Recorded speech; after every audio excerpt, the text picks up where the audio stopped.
मालती और आप देख रहे हैं न्यूज 30 एक्सप्रेस। आगामी चुनाव को लेकर प्रत्याशी निकल पड़े हैं जनता से वोट मांगने। वही जनता का क्या रुझान है अपने प्रत्याशियों के प्रति? कौन देखेगा हार का मुंह और किसके सर सजेगा जीत का सेहरा? ऐसे ही तमाम चुनावी हलचलों से हम आपको रूबरू करवाते रहेंगे। बने रहिए हमारे साथ और देखते रहिए न्यूज 30 एक्सप्रेस।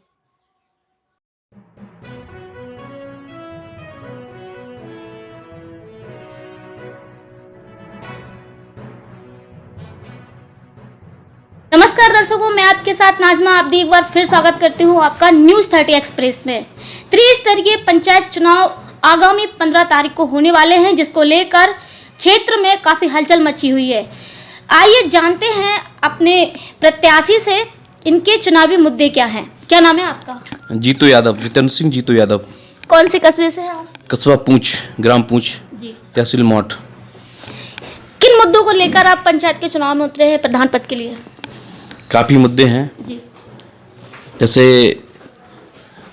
पानी की व्यवस्था, सफाई की व्यवस्था, लाइट की व्यवस्था और स्वास्थ्य व्यवस्था, महिला सुरक्षा।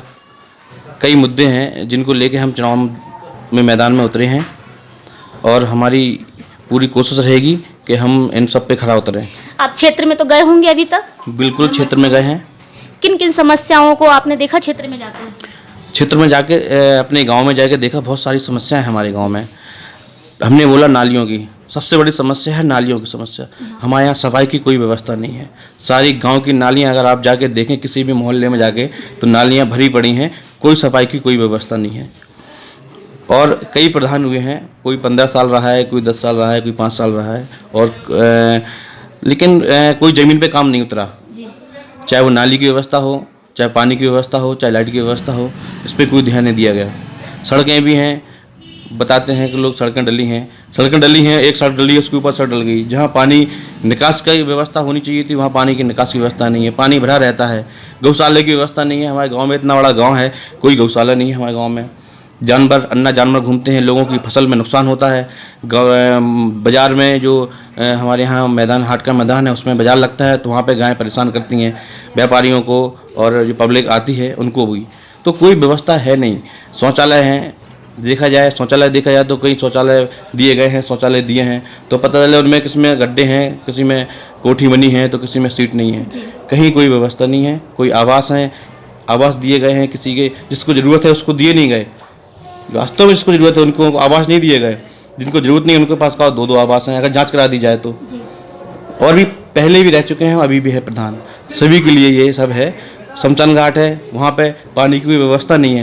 एक नल है, वो भी खराब पड़ा है, सुधरने की कोई व्यवस्था नहीं है। लोग वगैरह जाते हैं शमशान घाट में बैठते हैं, मुक्ति धाम है, वहाँ पे पानी की तो कोई व्यवस्था नहीं है, कोई हैंडपम्प नहीं है, कोई नल नहीं है। हमारे गाँव में 15 साल से स्वास्थ्य केंद्र बना हुआ है, ना तो कोई डॉक्टर है, ना तो कोई वहाँ पे लाइट की व्यवस्था है। इसको मैंने मीडिया के माध्यम से और पत्रकार बंधुओं के, आप लोगों के माध्यम से और तहसीलदार महोदय के माध्यम से हमने इसको विज्ञापन दिया था। उस पर थोड़ी कार्रवाई हुई थी लाइट की व्यवस्था के लिए, लेकिन अभी तक सुचारू रूप से चालू नहीं हुई है। जैसे कि ये महिलाएं हैं, महिलाएं काफ़ी पिछड़ा वर्ग भी माना जाता है और महिलाएं कई जगह पर कई तरक्की कर रही हैं, और ग्रामीण क्षेत्र में महिलाओं को इतनी आज़ादी नहीं दी जाती है और सुरक्षा भी इतनी कोई ज़्यादा नहीं है। इसको लेकर आपका क्या कहना है?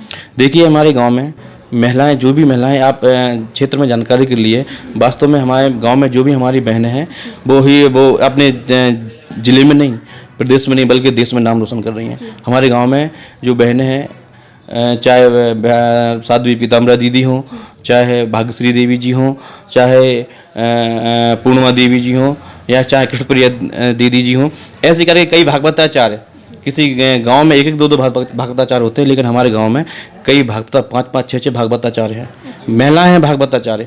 ये बहुत गौरव की बात है और हमारे ग्राम के लिए बहुत सौभाग्य की बात है। तो मैं कह सकता हूं कि हमारे ये ग्राम में महिलाओं को लेकर काफ़ी जागरूकता है और लोग इनके लिए ज़्यादा सम्मान करते हैं महिलाओं का, और हम भी प्रयास करते हैं। भगवान ने मौका दिया तो महिलाओं के रोजगार के लिए, जो बेरोजगार हैं इनके लिए व्यवस्था नहीं है। अगर भगवान ने मौका दिया, लोगों ने हमें अपना आशीर्वाद दिया, तो हम लोगों महिलाओं के लिए ज़रूर कोई ना कोई व्यवस्था करेंगे जिससे उनके रोजगार की व्यवस्था हो सके।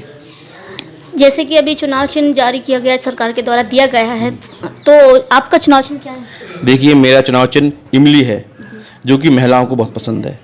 तो मैं अपनी माताओं बहनों से भी निवेदन करूंगा कि आप लोग और ग्रामवासियों से निवेदन करूंगा कि पहले से दूसरे नंबर पर हमारा चुनाव चिन्ह इमली, 2 नंबर पर हमारा चुनाव चिन्ह इमली है। इमली पर मोहर लगाकर अपने भाई अपने बेटे को आशीर्वाद देकर विजयी बनाएं और हमें सेवा का मौका दें, जिससे मैं आप लोगों की सेवा कर सकूं और जो भी समस्याएं हैं उनका समाधान करने का पूरा प्रयास करूंगा।